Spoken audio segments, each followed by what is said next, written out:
जब कोई country international law को वायलेट करती है तो उसे पनिश कौन करता है? रियलिटी में दुनिया में कोई ग्लोबल पुलिस नहीं है, लेकिन कुछ ऐसे इंपॉर्टेंट प्लेयर्स हैं जो अकाउंटेबिलिटी लाने की कोशिश करते हैं। सबसे पहले है इंटरनेशनल कोर्ट ऑफ जस्टिस, जिसे वर्ल्ड कोर्ट भी कहा जाता है। यहाँ कंट्रीज एक दूसरे के अगेंस्ट केस फाइल कर सकते हैं और कोर्ट का डिसीजन लीगली बाइंडिंग होता है। लेकिन प्रॉब्लम ये है कि आईसीजे के पास कोई आर्मी या पुलिस नहीं है जो उसके डिसीजन को इन्फोर्स कर सके।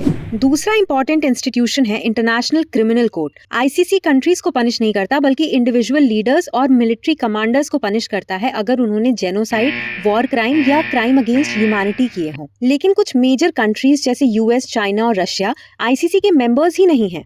2023 में आईसीसी ने पुतिन के अगेंस्ट अरेस्ट वारंट इशू किया था वॉर क्राइम्स के एलिगेशंस के लिए, लेकिन क्योंकि रशिया आईसीसी का मेंबर नहीं है, इसलिए उन्हें अरेस्ट करना बहुत डिफिकल्ट हो जाता है। तीसरी पावरफुल बॉडी है यूनाइटेड नेशंस सिक्योरिटी काउंसिल। ये कंट्रीज पर इकोनॉमिक सैंक्शंस और ट्रेड रिस्ट्रिक्शंस लगा सकती है और कभी-कभी मिलिट्री एक्शंस भी ऑथराइज कर सकती है।